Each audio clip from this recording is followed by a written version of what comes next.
After reading Lindsay's bio, I'm quite envious. Quite the opportunity here. So she's a professional diver. We saw that on your feedback that you want to see more of what professions are out there for diving, which is a great thing, especially for this group. So Lindsay is a research technician at ECU, East Carolina University's Coastal Studies Institute in Oceanography and Marine Hydrokinetic Energy Lab. She has a bachelor's degree in wildlife conservation and marine fisheries conservation, as well as a master's in maritime studies with a specialty in maritime history and underwater archaeology. Pretty cool. Lindsay has been diving since 2011, has a NAUI Instructor and AAUS Scientific Diver, Tech, and Cave Diver certifications. As an underwater archaeologist, Lindsay has worked on projects in North Carolina, Florida, Maryland, and most recently, Turkey. And so she's gonna talk to us about some of her experiences and lessons learned. So Lindsay, I'll turn it over to you. Let's see. All right. Let me share my screen. Thank you so much for having me tonight. Let's see.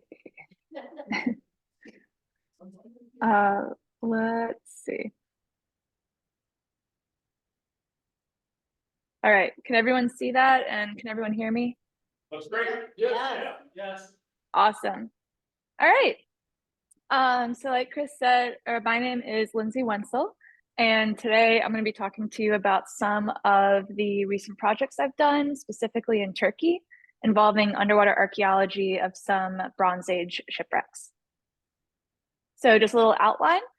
I'll give you a background on myself, what I've been involved with recently, and then we'll go into talking about my experience on the 2022 summer survey in Turkey, and then the summer excavation in 2023, and then just some final thoughts. One thing I wanted to preface this with is, please, if you have any questions, feel free to reach out during the presentation. I want this to be more of a collaborative discussion. So if you have anything that pops up, just grab my attention and I'll be happy to address it. Okay, so about me, my name is Lindsay Wentzel. I'm originally from Yorktown, Virginia. I am currently living in Nags Head, North Carolina. And from 2014 to 2018, I attended Virginia Tech for studying wildlife conservation and then adding on another degree in fisheries conservation in the marine option. So for me, Virginia Tech was really this catalyst into marine science because of all of the hands-on work that I got while there as a student. I had a pretty pivotal internship in Panama in the spring of 2017, where I was working for the Smithsonian Tropical Research Institute. And Panama has a few different Smithsonian labs, but this one was on the Pacific side on the island NAUI. And from there, this actually got me first started on underwater archaeology. Before, I was strictly a biologist, and I was going to study the reproductive history of this kind of Nerite snail, which you see in this picture. But basically, nobody had studied this snail, and I was trying to tell the different behavioral different differentiations between female and male snails, but we didn't know how to tell them apart. So I looked back. I didn't want to go off and start dissecting a bunch of snails if I didn't have to. So I actually found a survey from the 1800s where somebody had come in and done these really beautiful diagrams of the male versus the female anatomy of these Nerite snails. And that really got me thinking about this intersection between historic documents and current research, specifically in the marine environment. So these snails eventually led me towards underwater archaeology, and I attended ECU from 2020 to 2023 and did my master's in underwater archaeology. Just like Virginia Tech, ECU has a lot of really great hands-on experiences.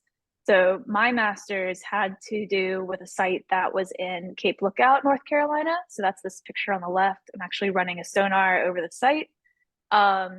This middle picture in the blue suits, that was up on a project in Maryland where I got to be a crew chief.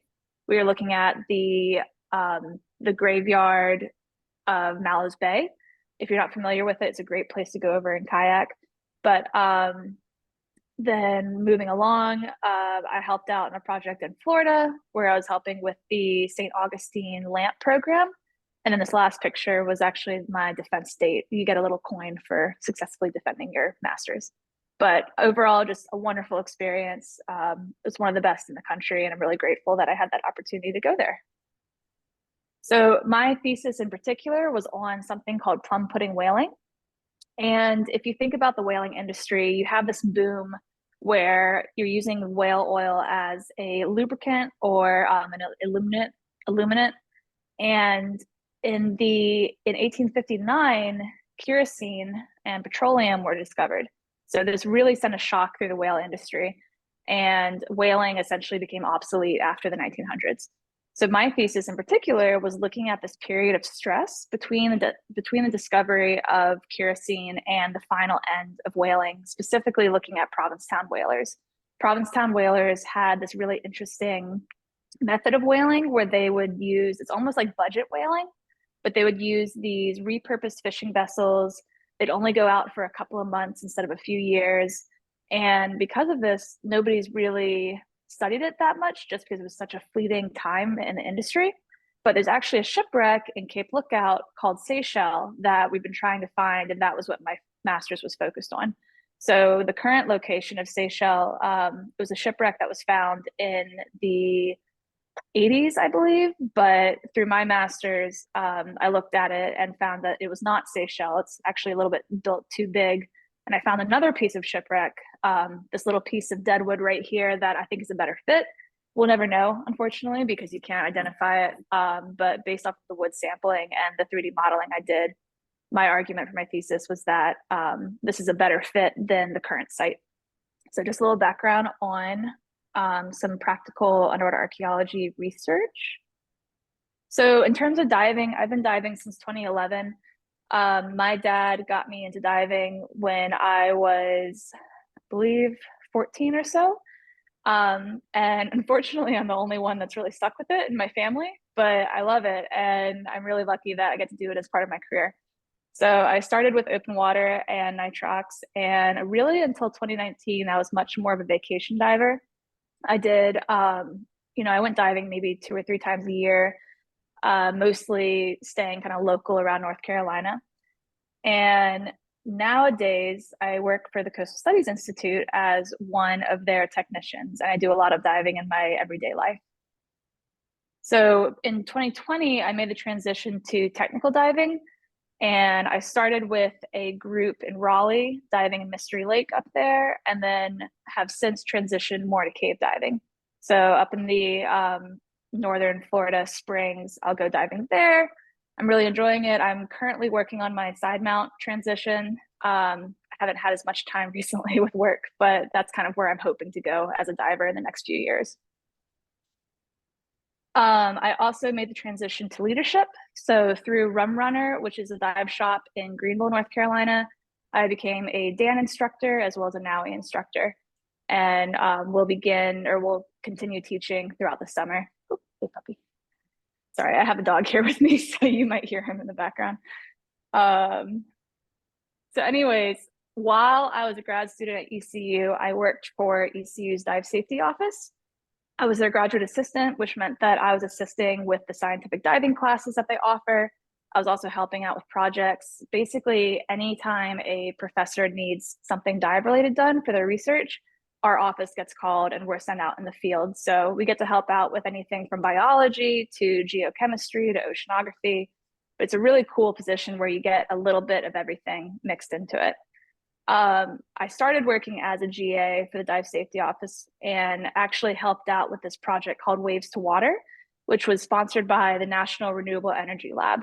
This happened in 2022 in the spring, and it was basically this national prize where the Department of Energy put out this call for groups to create a wave energy converter and use that to then take the energy and desalinate salt water to create drinking water. So the whole idea is that you're putting these devices out into a wave zone, and you can do it during emergency response or during a hurricane, for example. And this device will produce energy and clean drinking water for the community that it's supporting.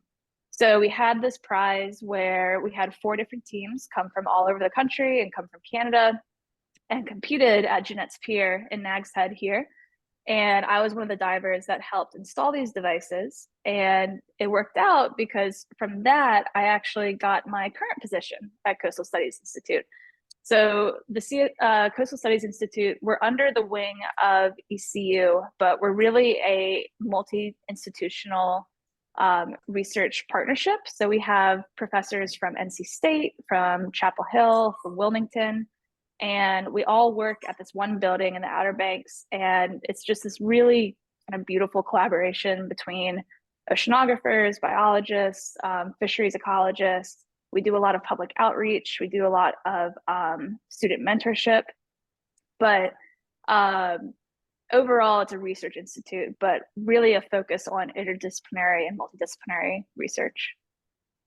So I currently work for the Oceanography and Marine Hydrokinetic Energy Lab, which was the group that initially began that Waves to Water prize. We like to say that our lab is really the ocean. So we do a lot of ocean observing. That includes, on the left, you've got these 3 sea dip buoys that we have off of Nag's Head, Pea Island, and Buxton. And basically they are these wave rider buoys that we have through a collaboration with Scripps. And they will get information like wave height. Like a few weeks ago, we had some storms come through the Outer Banks, and we had one of these measure wave height of almost 40 feet. So if you ever hear about that in the news, that's from our research. But we have a series of these wave rider buoys. We also have a series of high frequency radars that we have in Nag's Head, Buxton, and Ocracoke. And essentially what these radars do is they look over the ocean and they reflect back where the Gulf Stream is. So every hour on the hour, we know exactly where the Gulf Stream is. We know how quickly it's moving and kind of where the Gulf Stream itself wiggles a lot. So we've got this really cool data set of about 14 years of tracking where the Gulf Stream is in terms of its relation to the coast and the shelf. And then last, this picture is actually one of those wave energy converters. And tomorrow we're going to be deploying another one with the National Renewable Energy Lab. And hopefully we're going to be deploying it. We're going to have it moored a little bit, maybe like 200 feet off of the pier. But basically that involves setting a long-term mooring, putting the WEC or the wave energy converter in the water. So we're not going to be doing it from the pier this time. We're going to be doing it from our 42-foot research vessel. So we'll put the WEC in the water, moor it up to the mooring, and then we have a hose that connects the WEC back to the pier, and that's where that fresh water is going to be pumped back. So we've got a big day coming up tomorrow, but with this team, it usually goes pretty well. We have a pretty good reputation for getting research done in the ocean just because it's such a dynamic environment. So we're pretty proud of that. That's kind of an overview of what I do now. And this is our research vessel, the Duffy or the Miss Caroline. And that WEC right there is actually what we're going to be deploying tomorrow. So that is the Hero WEC, which has the dual purpose of generating energy as well as desalinating water. Some of my other daily parts of being a technician, sometimes we have buoys that will get torn away from their moorings or might get dragged by a fishing boat. So a lot of times I'm called out to go and retrieve those. So this is me retrieving one of our spotter buoys that also measures wave height, but it looks like a fishing trawler might have just dragged it up the beach. That's kind of my daily, what I do as a technician, but it's nice because a lot of times you'll have time in the office or you'll be working on instruments, but then a lot of times we're also in the field, we're going out to the Gulf Stream, we're doing like overnight transects. And a lot of that involves diving, which I'm really grateful for. So how did I get involved with Turkey of all things? Well, I work as a diver and as a technician, but I also have this career path as an underwater archaeologist. So a few years ago in 2021, I got an email asking if I would be part of this project. And I signed up for it and agreed. And it basically started this whole relationship that I now have with Akdeniz University in Turkey, where we have this ongoing collaboration for underwater archaeology projects. So in 2022, I participated in a survey, and then in 2023, I participated in excavation.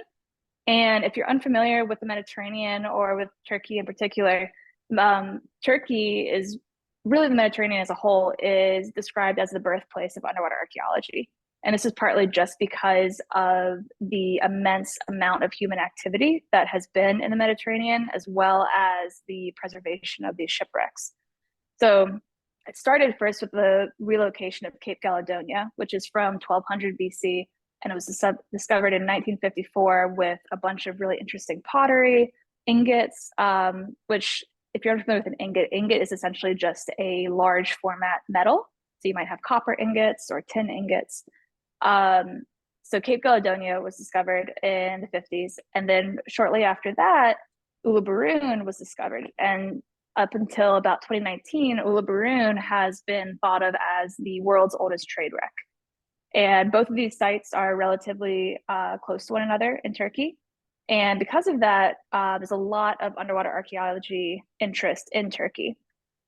Right now, Turkey is trying to kind of take back a lot of that cultural heritage.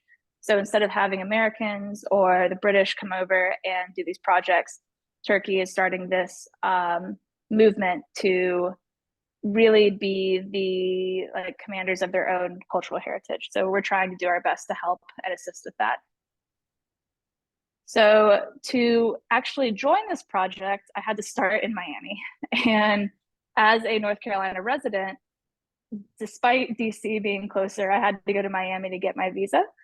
And that was just a time in itself. It took me about 3 attempts to get down there with canceled flights and with trying to get an appointment. But I made it to Miami. I went to the Consulate General of Turkey and turned in my paperwork. And this was a archaeological visa, so it wasn't something that I could do online. I had to be there in person to submit all my paperwork as a professional. The next step was to get to Turkey. So luckily, there was one other American that was going on this project. His name's Dominic Bush. He's in this picture with me. He's one of my closest friends. He was also going on this project, and we were the only 2 Americans for the survey. So it was nice having somebody that I could travel with into this place, because I flew into Antalya, and to get from Antalya to Kemer, which is their field station, it's about 6 hours on public transit. So Dom and I had a really interesting trip, navigating the buses and navigating the taxis, but we eventually made it to Kemer, made it to the field station right here.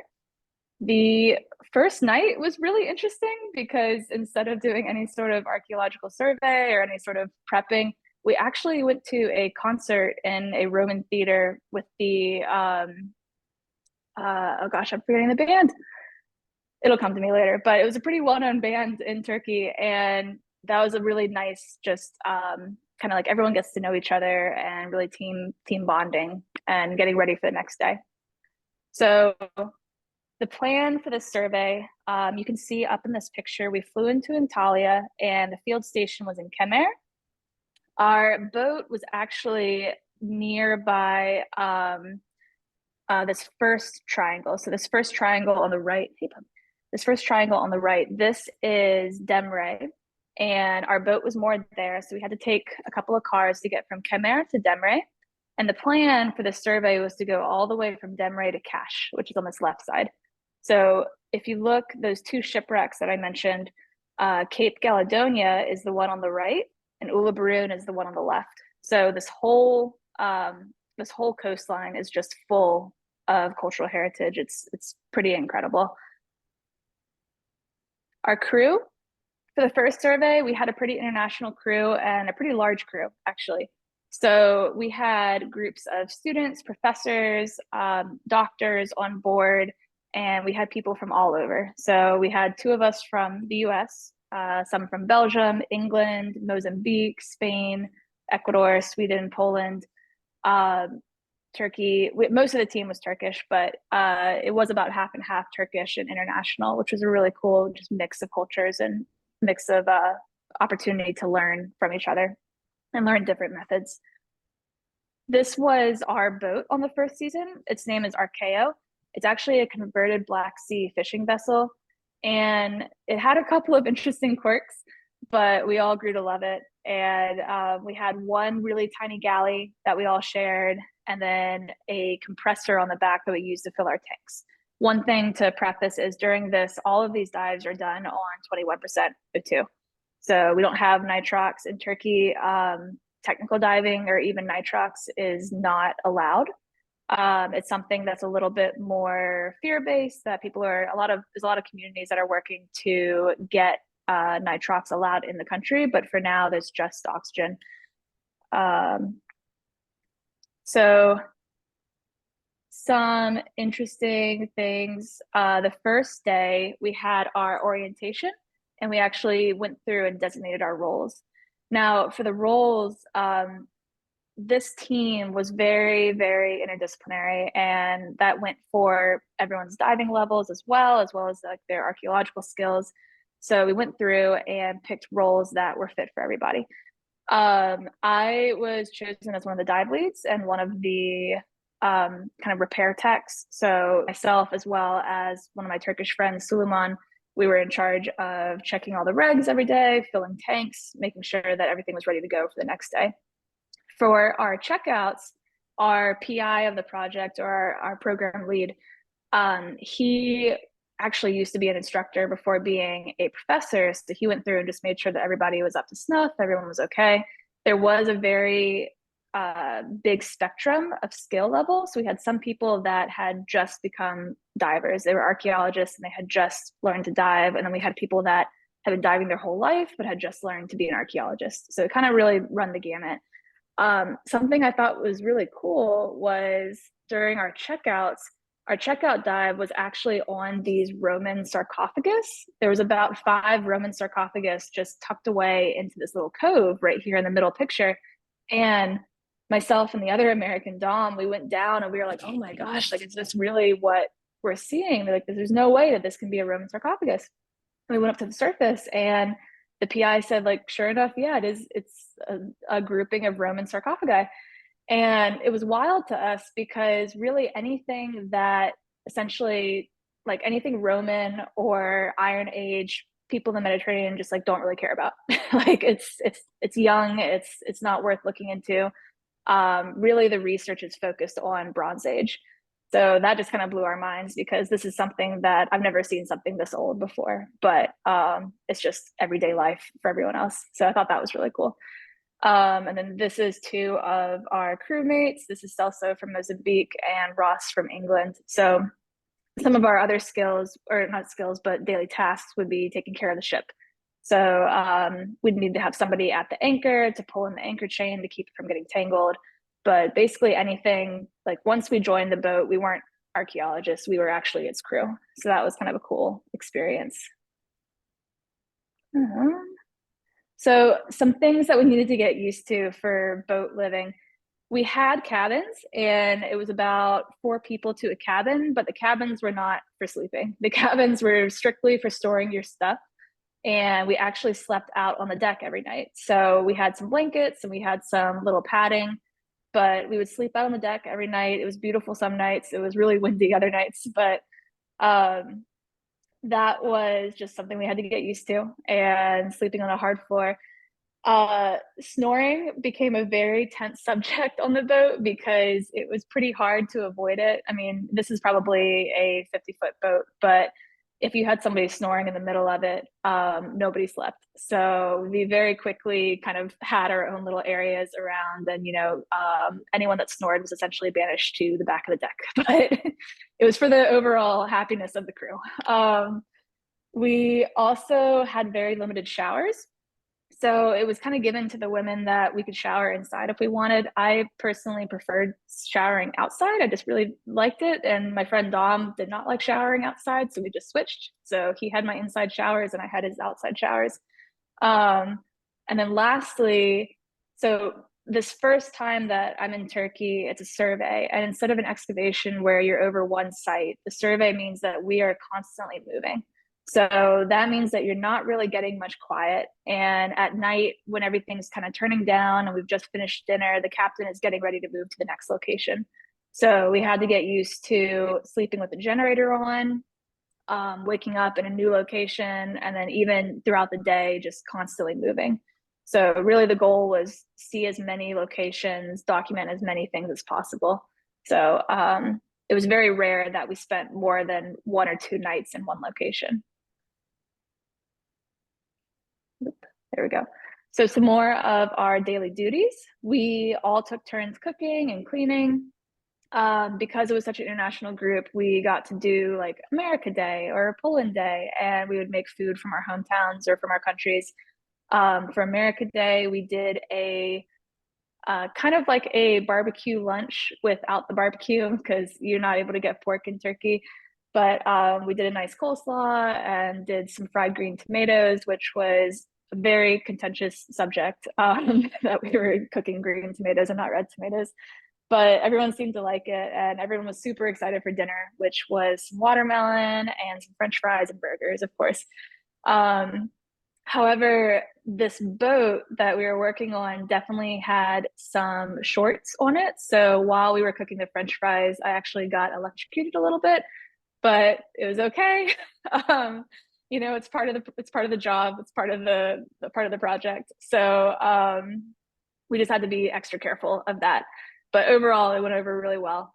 So other things that we did, a lot of times having because none of us spoke Turkish and there was very little English spoken on the Turkish side. So a lot of times we had very brief amounts of communication before something big would happen.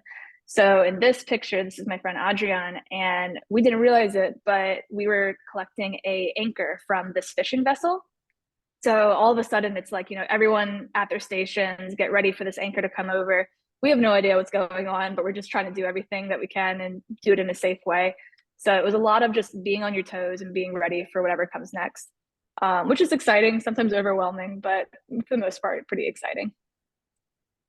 So because we were moving to different locations, every morning began with anchoring.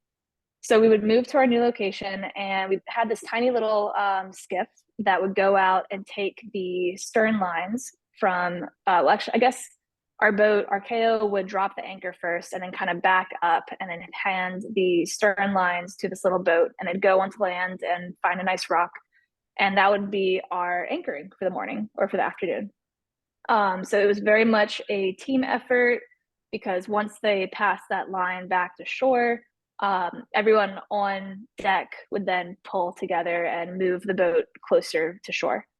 The underwater topography, however you want to call it, of this area of Turkey is very interesting in that it kind of drops off really quickly. So if you've seen the new Indiana Jones, actually, if you've seen the new Indiana Jones, you kind of have you know, about 20 feet and then a shelf, and then like another 80 feet and then a shelf. And that's very accurate to what it looks like. So we would get pretty close to shore, but it was very, very deep. So a normal day for us, typically we would have 2 team leads. So it was usually myself and the PI, Hakan. We would have a set distance or a time, and essentially he would take one direction and then I would take my group in the other direction. So potentially it'd be like, you know, swim for 30 minutes and then turn back, or go down to 100 feet and, you know, just make a way back, that kind of thing. Basically, we were just trying to cover as much distance as possible. While we were doing these dives, we would be responsible for tagging any sort of amphora, which is that clay pottery, or any sort of anchors that we come across, documenting them on our notes and on our slates, and then photographing any of it. And then we had a deco station that came off of the boat, and you'd spend about, just for safety, we'd spend about five to 10 minutes at the deco station on 100% O2. And that's what we did for every dive. This is actually at Cape Caledonia, which was really exciting for us. We got to dive those world's oldest wrecks, the Cape Caledonia and the Ulubaroon, as well as the Kumluca wreck, which I'll talk about a little bit later. But that was a pretty cool experience. There we go. So as a dive lead, I had a couple of considerations that I needed to keep in mind on these dives. The first thing was the diver skill. So we had as I mentioned before, we had various levels of skill here. So sometimes I had divers that were dive masters and they were great. I had other ones that would just disappear on me. So in an unfamiliar environment, and it's my responsibility to get everybody out and then back to the ship, that was a little bit concerning sometimes. So we did have a couple of talks just to make sure everyone stayed in the line. Everyone, if you can't see me, then something's wrong. But every dive was successful, and we found something on every single dive, which was insane. We almost thought that the PI was messing with us and planting things or taking us to known locations, because it was just incredible the amount of stuff that we were finding. Another was task loading. So we had a lot of divers that they had never been exposed to task loading before. So, they're trying to take pictures, they're trying to log, they're trying to put tags on. They're also trying to keep track of their air, keep track of their buddies. So it was definitely a learning curve at the beginning just to get everyone under a system and working together. But like I said, everything was successful, and we got some really great dives out of this. So just some pictures. These are Iron Age anchors that we came across. You can see the kind of cross shape in both of these pictures. The Stone Age anchors, I unfortunately don't have a great picture of them, but those are basically just stone. Like it's a big stone, and you would see a drilled hole at the top. So we came across some of those. We also came across like millstones where you would go and grind up wheat or flour. We came across a couple of those. And another, I don't know if I mentioned this, but the prevalence of this heritage underwater is really because of two things. Just for how long people have lived in the Mediterranean, there's stuff everywhere. And then also the winds shift a lot in the Med. So you would have these vessels that would anchor up and go inside of a cove. You think you're safe, but then all of a sudden the wind shifts and it slams them into the rock. So you have a lot of shipwrecks near the coast. And that's what gave us all of this. These are some of the amphora. Amphora are really interesting because you can date them from the handles and from the shape of the handles. So a lot of times when we're going and looking for amphora, we're looking for that handle in particular, or looking to get a really good picture so that we can go and trace it and figure out exactly where it's from. And all of these dives for the survey, we're not bringing things up. We're leaving them in situ. And that's really just because we don't have the resources or the time, honestly, to go and conserve all of these. But it's good to document it, because if you have a grouping of artifacts from a certain age, then that's probably a shipwreck. And you can then go back and do an actual excavation, which is what we did for Kumluca. This was our deco station. So there was only 4 regulators on the deco station. So a lot of it was checking with the other team, and I might take my team over to the shelf, and we might deco off of our back gas for a little bit and then trade off with the other teams. But generally, we did a pretty good job of making sure that nobody was that we were coming in at different times. And so if one team left maybe 10 minutes before, that was a good way of solving that problem. So during surface intervals, we did a lot of work. We had on one weekend gone and recorded an ancient quarry. So part of my job was also going through and making that a really nice sketch and going through and doing all the leveling. And then, so that was what this left picture is. And then other stuff that was non-archaeological related, that anchor that we picked up from the fishing boat, we had to go through and clean it and use this for our next survey, or for our next excavation, I guess.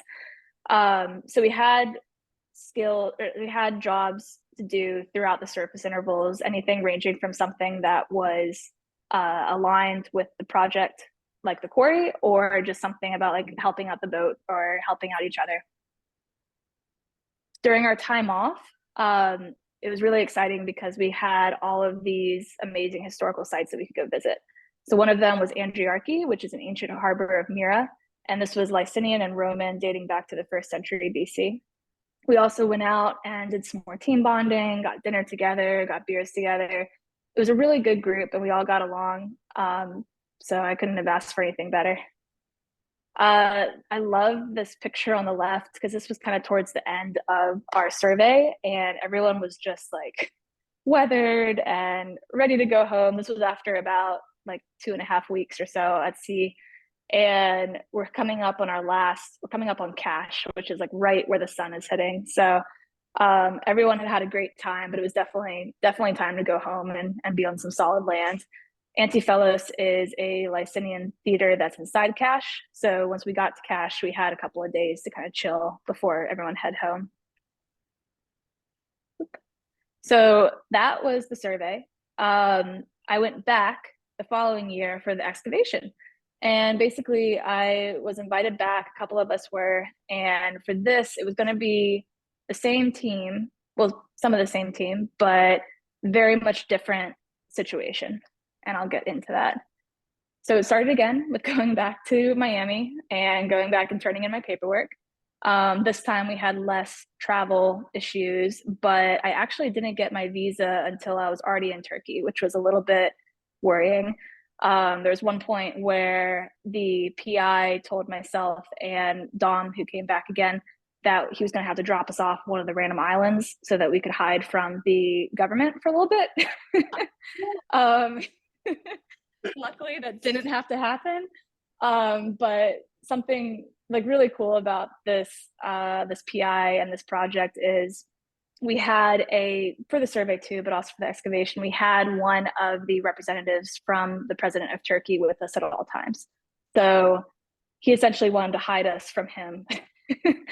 But we got our visa just as we landed, so it was okay.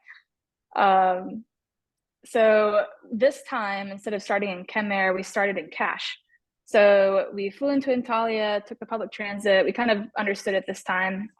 Unfortunately, I was traveling by myself. So, but I was still able to figure it out and it worked out. We made it back to Cache. And the reason we were starting in Cache was because we had a new boat. And this is a multi-million-dollar boat made specifically for underwater archaeology. That doesn't mean that it's a great boat, but it does have some things that Archaeo didn't have.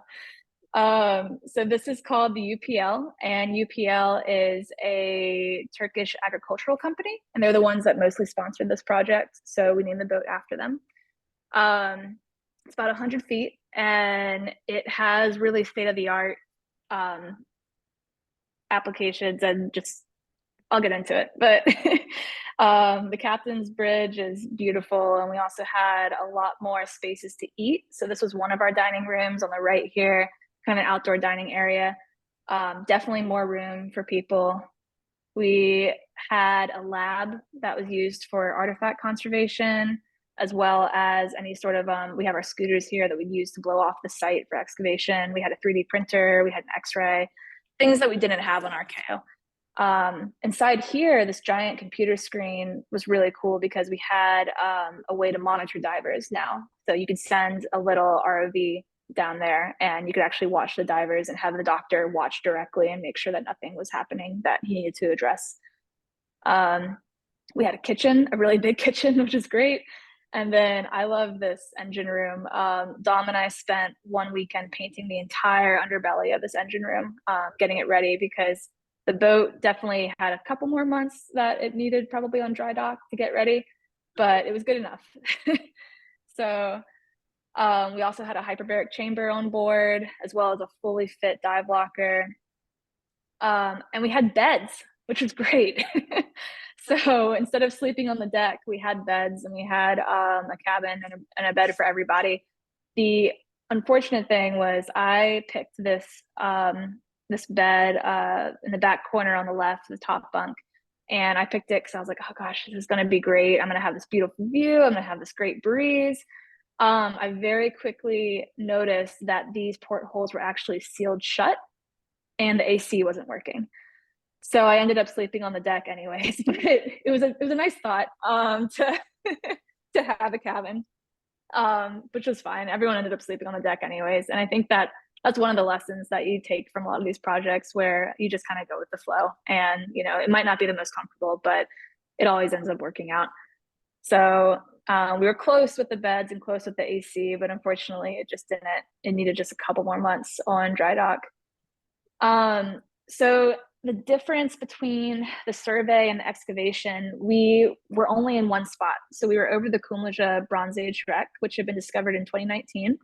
And this wreck was discovered then and then briefly surveyed in 2020. And then with the pandemic, not much had really happened. They had one field season with Texas A&M, and there were some issues between the PIs kind of getting along.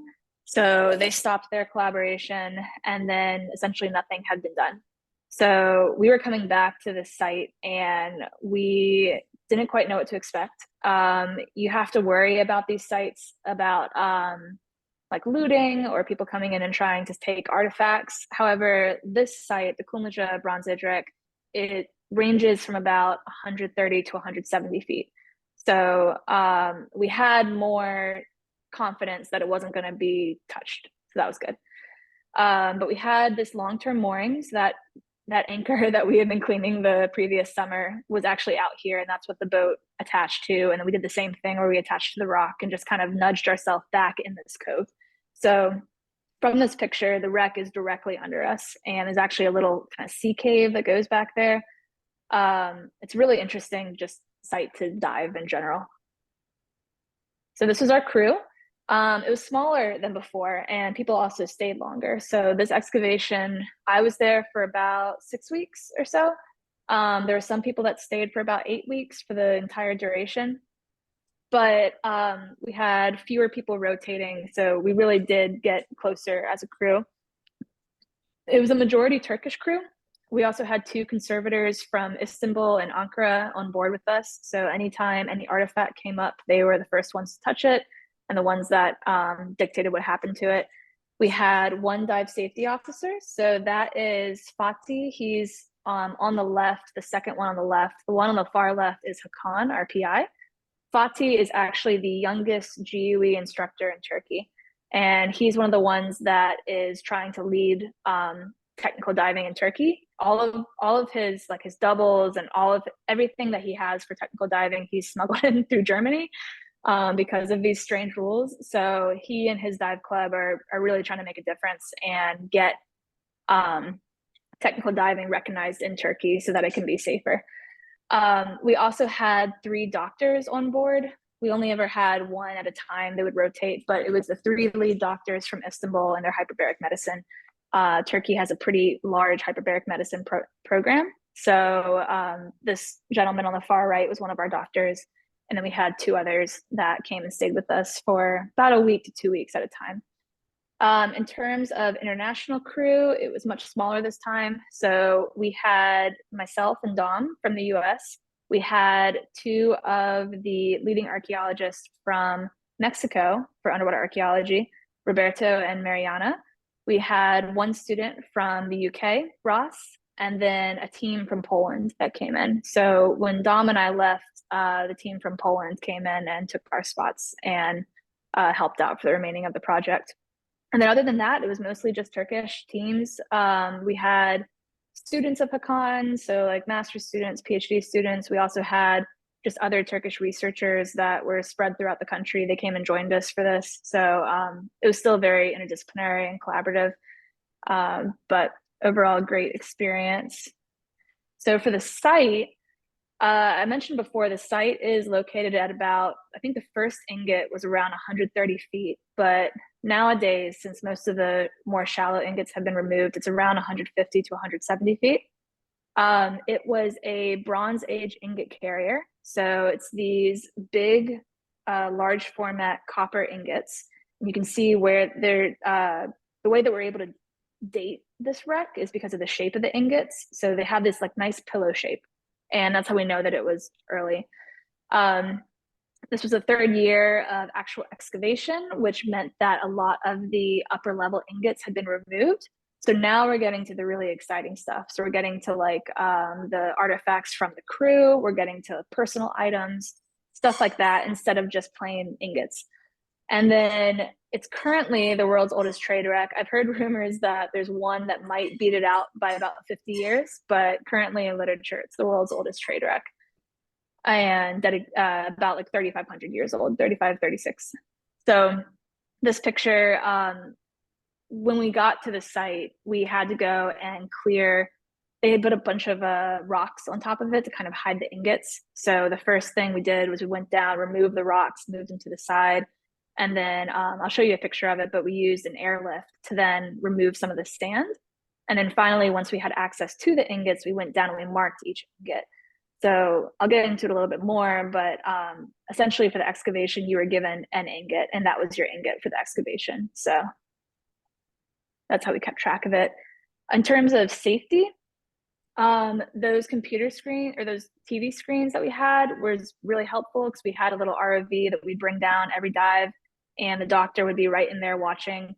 Some of the hazards, we had a lot of lionfish that were around. So the doctor was always making sure that nobody bumped into it, or if they did, that he'd at least have things ready by the time they got to the surface. We had, for the first couple of years of the excavation, they actually had a underwater speaking cabin, but we didn't use that this year. We just had the ROV and then we had our deco stop at about 20 feet or so. So you can see kind of where the wreck is extending from 40 to like 50, 60 meters or so. A normal day for excavation, we had 3 to 4 team leads. So instead of going with a larger group, we were splitting into smaller groups of maybe like 4 to 6. I believe we had 6 regs at the deco station at a time. So the max we'd want to put in the water was around 6, just because our deco times were longer. For dive 1, we would go down and spend about 20 minutes at the bottom and then a 15-minute 100% O2 deco. And then for dive 2, in the afternoon, we would have a 15-minute bottom time and 20-minute deco. So this was definitely a little bit more conservative, but we made sure that we followed what the physicians wanted. And then every time we came out of the water, the physicians were checking us for bubbles through an ultrasound, as well as just checking our general well-being. So during the dive, when you're removing an artifact from the seabed, especially one that's been there so long and is so heavily concreted, you want to move as slow as possible. So I was given an ingot and I was given a little tiny chisel and a little hammer, and I would go down and just very gently tap around the side. And I would use my light to kind of look underneath it, make sure I wasn't getting any artifact that was squished underneath. But you basically just slowly chip away until the ingot eventually breaks free. We also did daily photogrammetric scans, which is where you go and you can do it 2 ways. You can either take a video or you can take a series of photographs, but you basically take these photographs over the site and then we then use a software to piece them together and create a 3D model. So from that, in case any of the ingots lost their tags or we were confused about anything, we could look back at the daily models and know exactly what changes have been made to each site. So that was really helpful because there were some times where when ingots were brought to the surface, tags were switched or anything like that. So having that accountability and making sure we knew exactly what was happening. We had definitely a lot of special care for any artifacts that were brought up. So for the ingots, they were kept in water because you don't want to move them from their environment into something like fresh water just yet. That is part of the conservation process where you slowly leach the salt out of them. But on the ship, despite having a conservation lab, that's something that we just didn't want to touch. So we did a lot of just changing water out for it so it didn't get too gross or too yucky. And then making sure that at the end of the week, the museum would come in and take the ingots back with them and they'd actually begin the proper conservation. So we also had regular ship duties, so cooking, cleaning, making sure somebody was at the deco station. We had a little bell that you could ring. So if for some reason the oxygen wasn't flowing or if I needed to switch tanks, we could communicate doing video. This this summer I was doing dive lead as well as like any sort of photography. So I would take the cameras and take the SD cards and just make sure that all of our photos from that day were backed up and logged. So this is our entry. I think this is kind of a cool shot. We had a down line to about maybe 20 feet or so, but honestly, the water is so clear, you could kind of see the site from the top, from the surface, which is wild. But we would go down the down line to about 20 feet, and then the dive lead would know the direction to go down to the site. So we had a bunch of scale bars. You can see these black and white scale bars on here, and this was again just to help with the photogrammetric models. And we would enter the site. We had a couple of different laundry baskets stowed around the site that had chisels and hammers. So you would enter the site, grab your chisel, grab your hammer, and then immediately start going, just because we're so time limited. Like 15 minutes seems like a lot, but it's not much. When we were setting up, I mentioned that we had the airlift, and this is this tube. So we kept it around at the beginning of the survey in case someone needed to remove some sand or move some gravel. Anything that was removed, we would also search and metal detect and make sure that we weren't removing any artifacts from the site. This is our little gnome ROV that we brought with us. Sometimes he was forgotten overnight, which was kind of cool, but also we felt bad for him. But he was always there, and we were making sure that he was focused on the divers, so somebody was always aware of what's happening. Hey.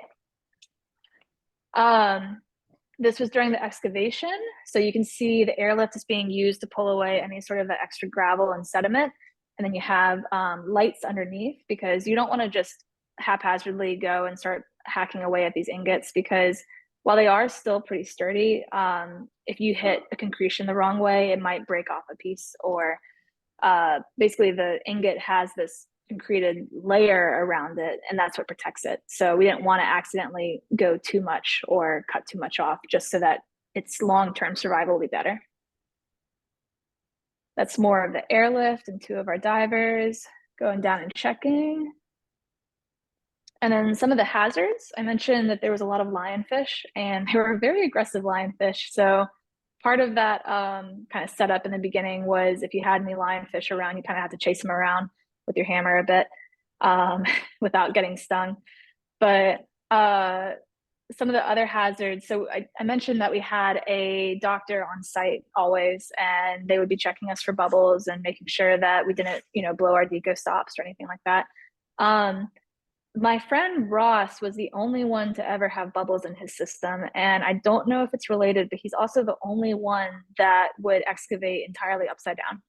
So whether that's related, I'm not sure, but he never had anything significant. But it was interesting that the rest of us were kind of in that trim position, and we were fine, but he always had bubbles when he came back up. So a way that we dealt with that was just giving him longer surface intervals, and then also not sending him down. Like he'd go down in the first group and then go down in the very last group in the afternoon. So with that, we were able to make sure that he wasn't entering the environment with any bubbles left in his system. So a really exciting thing that we have from these ingots was that they're all marked with linear A. And you can see it, I don't know if you can see my cursor or not, but kind of next to the string, there's a couple of lines and like a couple curved lines. And basically linear A is a writing system used by the Minoans, but it hasn't been decoded yet. And it's basically this lost language that we don't know how to read it yet. But it was fascinating because all of our ingots had linear A stamped onto them. So we're thinking that this trade vessel was either leaving the Minoans in Crete or potentially going to the Minoans, like potentially when these copper manufacturers were making the ingots, they stamp it with the Minoan symbol, or we're not sure. Like it's kind of hard to tell without further excavation, but that was a really interesting revelation from these ingots. And this is one of them on the surface. They weigh anywhere from like 20 to 45 pounds. So this was my ingot D2. This took me about 3.5 weeks to release from the seabed. So 3.5 weeks of working on the same ingot, just slowly chipping away.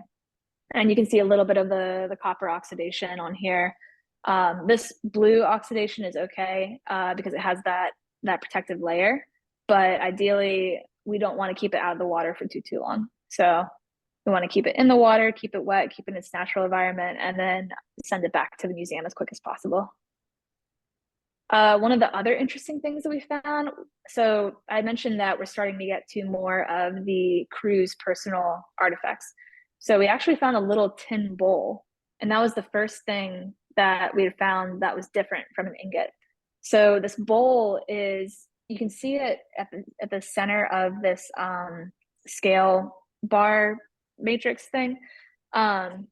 But this tin bowl is a really interesting artifact in that we're afraid to bring it up because it's very, very fragile. And if we were to bring up the ingots that it's concreted to, it's going to be incredibly heavy because it's concreted to maybe like 5 or 6 ingots. So we're kind of at this conservation standpoint right now where we don't want to bring it up unless we have the means to conserve it, but we're also afraid of leaving it down there because it has such meaning to it. It's the first thing that we found on this site that is different from an ingot. So right now we have it protected, we have it wrapped up, and it's still underwater, but hopefully in the next few years, we'll have a way to actually bring it up. We've done a ton of photo models of it so that we know exactly the dimensions and we know what it looks like. So if we can get what we need from it, from any like diagnostic features from that model, then that's great, and we won't have to bring it up. But eventually, I think we will try to bring it up to do some sort of metal analysis on it and see what it is. The other really cool thing we found was leather, and this is insane. So you never find organics on an underwater site. This is a little bit of a tangent, but one of my favorite stories of organics on an underwater site is ECU is connected to the Queen Anne's Revenge Lab. So we did a lot of our conservation classes at the QAR lab, and they have this insane artifact where basically they were unplugging a cannon, and in the cannon they found little pieces of paper, and they were able to conserve it because they acted so quickly, and they were able to I believe they freeze dried it, and it's now in the state archives in Raleigh. But fun fact, it's actually pieces of an anti-piracy book. So kind of cool that it comes like from they're using anti-piracy books to feed their cannon. But anyways, it's a huge deal to find organics because you never get that lucky. Like you never are able to conserve it that quickly and that well. And the only reason that they were able to conserve it was because they had an entire team of conservators, and they flew people in from all over the country to work on these little bits of paper. So going back to the leather, we don't have that. So I'm unsure about the status of the leather, but we did our best to immediately send it to the lab, immediately send it off to the museum. We found about like 3 or 4 pieces of this braided leather, which was just absolutely incredible.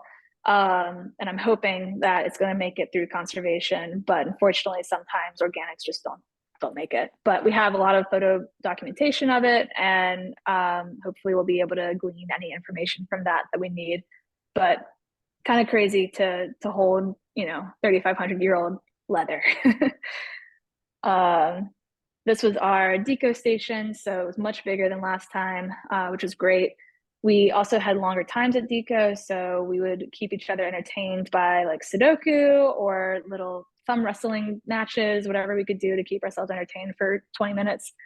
But it was pretty good. It wasn't too bad. And then for our time off, we went to a couple of the same places as before, but we also went to some new ones. So this was a sunken city, and this is actually a Lycian tomb that has now been filled with water. So that was kind of cool. We could go and see a new part of the country and just see, it was still kind of on the Italian coast, but a lot of things that we hadn't gotten to see the year before, we got to see this time, which is really cool. And some more amphitheaters, also tombs, tombs that were built into the rock. It was kind of interesting because a family could rent one of these tombs to put their ancestors in, but they didn't actually own it. So if you stopped paying taxes, you were kind of evicted from the tomb. one of my favorite things was this type of samphire salad. So this is my friend Hira holding this. It's like a salt marsh. We have it here in North Carolina too, and I'm pretty sure it's in Virginia as well. But basically, we would go and pick this salt marsh and then boil it with a bunch of lemon and garlic and onion, and it makes the most incredible little cold salad. So I've been trying to make it here too, but I also look a little crazy picking weeds in the back of my yard. Um, so the last thing that I always like to end on was the food, because that's my favorite part. Um, we, for the excavation, were treated very, very well with food. Our captain, Captain Barakat, would go out and go, he was the captain of Archaeo, the first boat that we had, but then he was also brought on to UPL. But he used to be a Black Sea fisherman, so he'd always go out and catch us fish and prepare it for us. We also had some like legs of lamb one day. One thing that was kind of wild to me was the blue crabs. Blue crabs are invasive in the Mediterranean, so you can get an entire bushel for like $3. So, but they don't quite cook it the same way that we do, which is a little strange. It was a little bit drier, but it was definitely kind of a little. I grew up on the Chesapeake, so it was nice to have a little taste of home while we were there.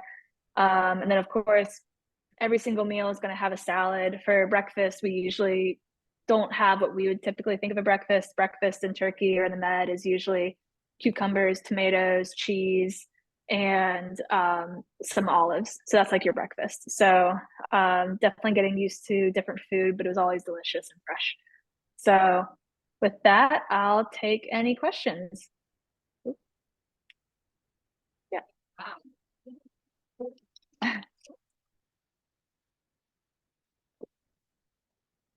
Go ahead, Mike, you got a question?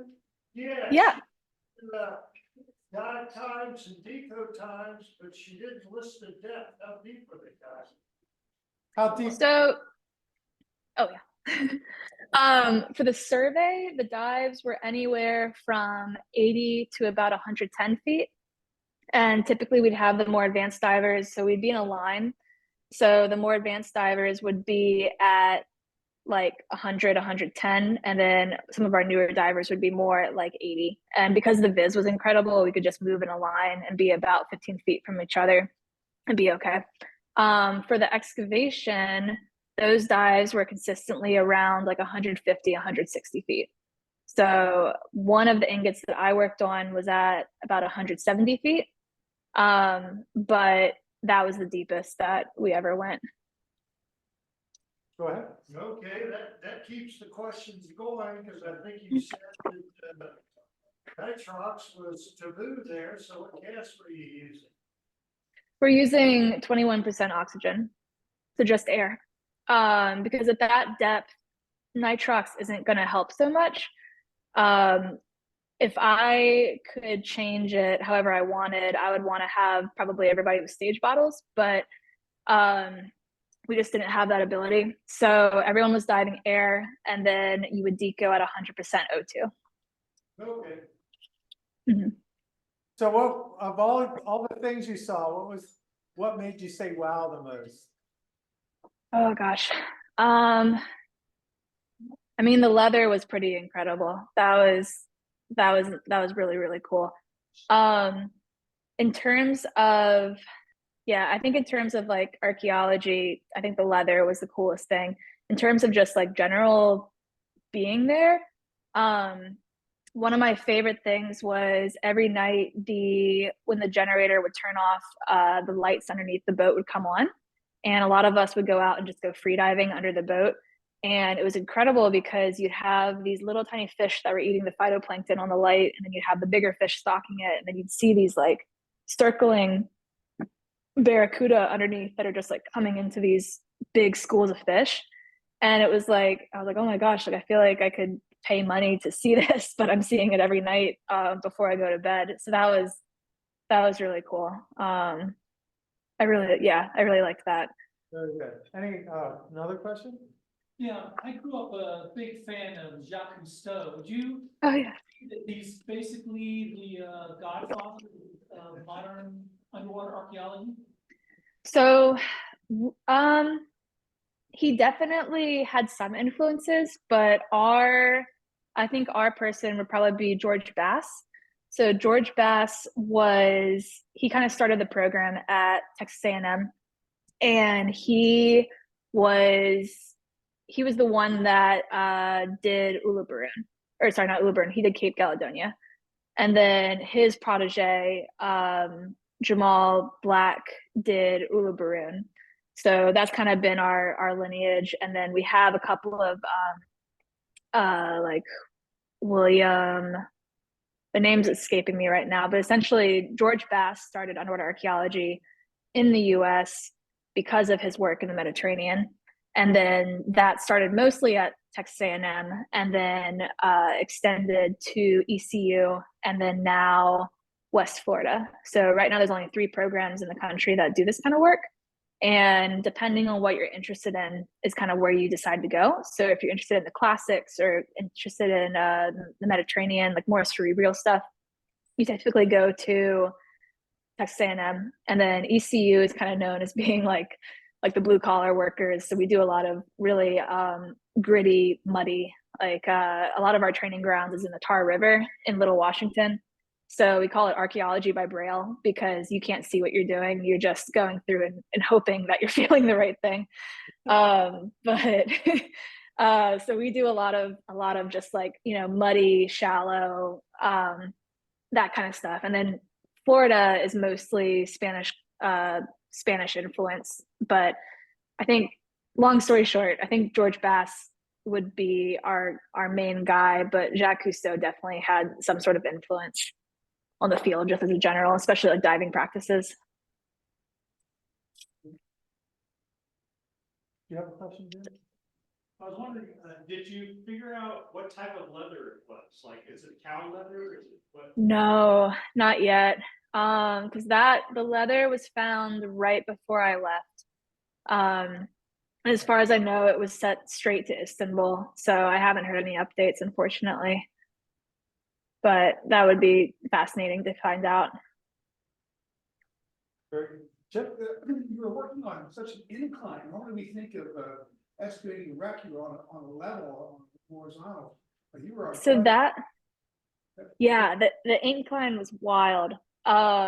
Because I think that's why there was such a difference in the depth, because you could literally, if you weren't careful, you could drop down to 180 by just not even realizing it if you're following the wreck. In terms of a horizontal versus a inclined wreck, I think that I didn't notice much of a difference, like in terms of how I was excavating or how I was observing the site with the incline.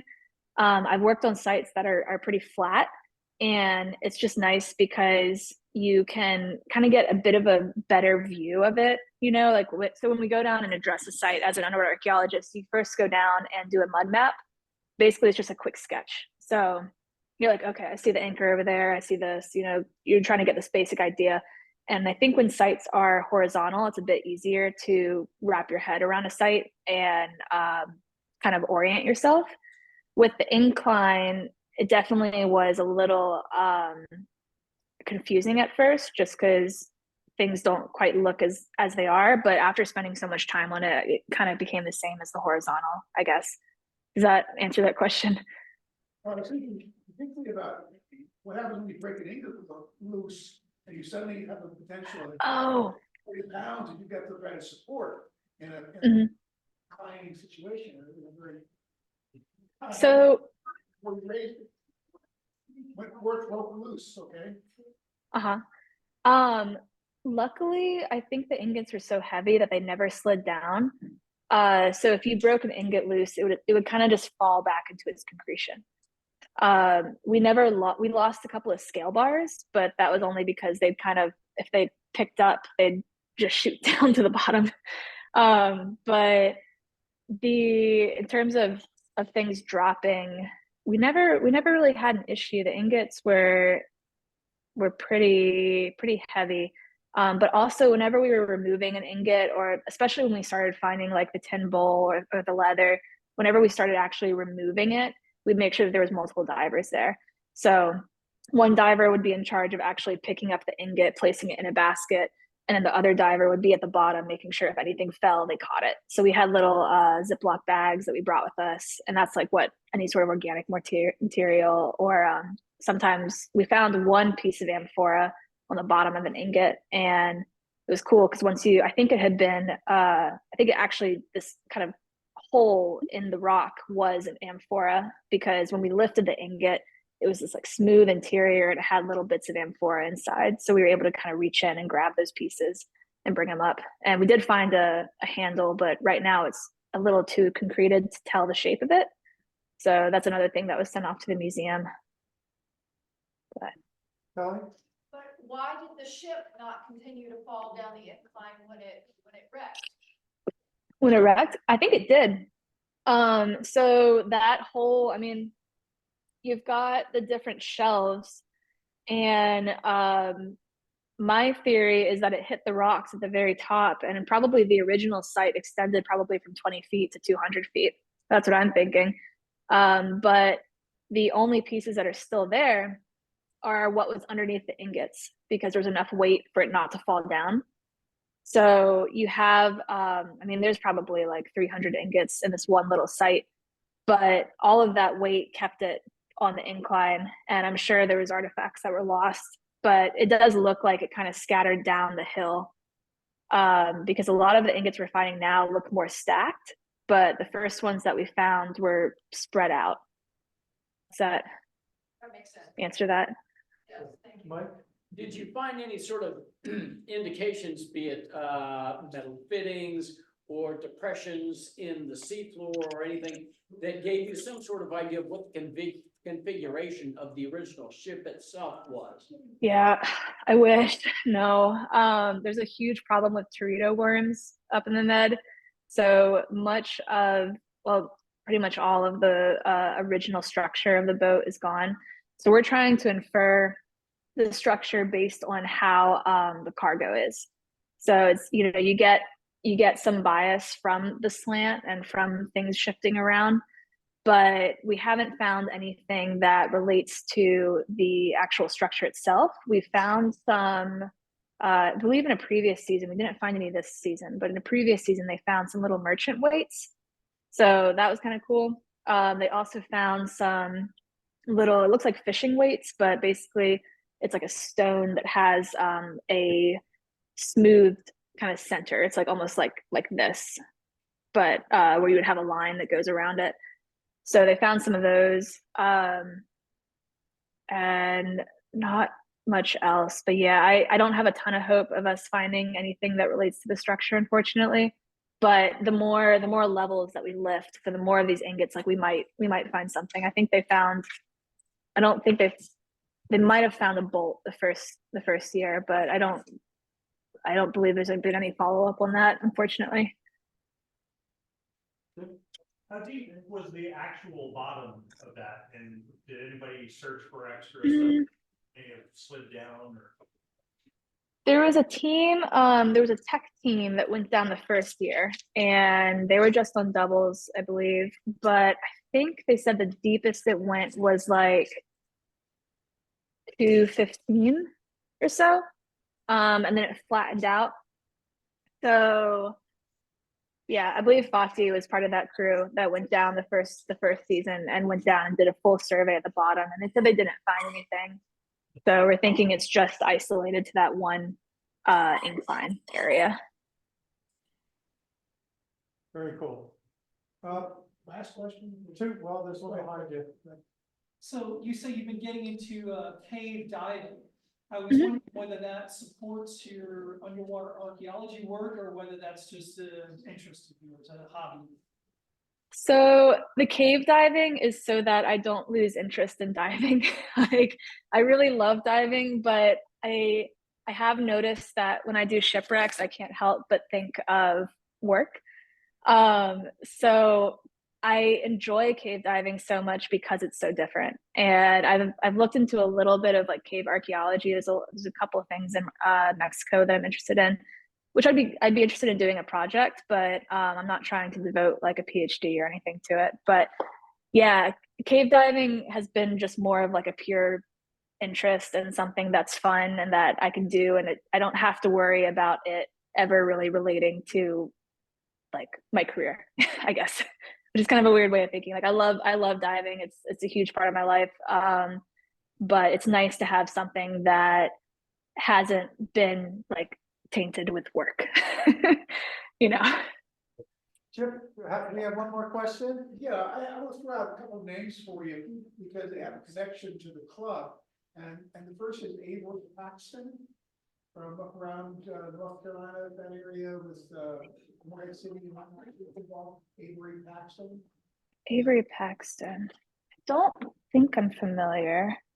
With the museum down there, is that what it was? Yeah. And he's done a lot of stuff on the Blackbeard's pre-end revenge stuff. Okay. From Beaufort. For both, yeah. And the other one is, who I think with the ECU, I did some archaeology work with them, I think is in Crete though. And her name was Lisa Briggs. No? Briggs. Would have been at least 10 years ago, 15 years ago. Uh-huh. It's I'm not familiar, but our program, I mean, we only ever graduate maybe 8 a year. So we are pretty close knit. So I wouldn't be surprised if I know them through some sort of degree of connection. But just off the top of my head, those names aren't ringing a bell. Unfortunately. Very good.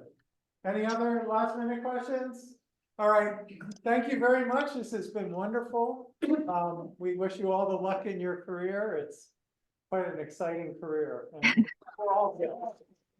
Oh, thank you. Thank you for having me. I really appreciate it.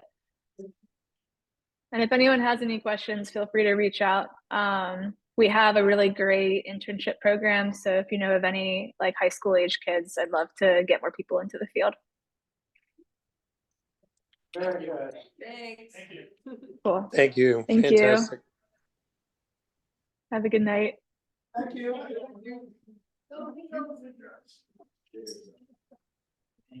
There we go. So next meeting, April 10th, it's at Cardinal Hall and Coral Restoration Foundation, a group down in Key Largo, Florida, will talk to us not only about coral restoration, but also how us as divers can help out. So we look forward to seeing you.